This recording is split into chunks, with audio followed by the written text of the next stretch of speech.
بسم اللہ الرحمن الرحیم۔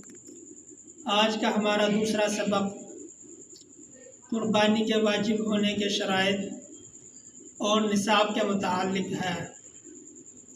قربانی کے واجب ہونے کا پہلا شرط یہ ہے کہ وہ شخص مسلمان ہو۔ اگر مسلمان نہیں تو اس پر قربانی بھی نہیں۔ نمبر 2، عاقل ہو، سمجھدار ہو۔ مجنون اور دیوانے پر قربانی نہیں۔ نمبر 3، بالغ ہو، بچے پر قربانی واجب نہیں۔ نمبر 4، آزاد ہو، غلام پر قربانی نہیں۔ اور نمبر 5، مقیم ہو، مسافر پر بھی قربانی واجب نہیں۔ اور نمبر 6، صاحب نصاب ہو۔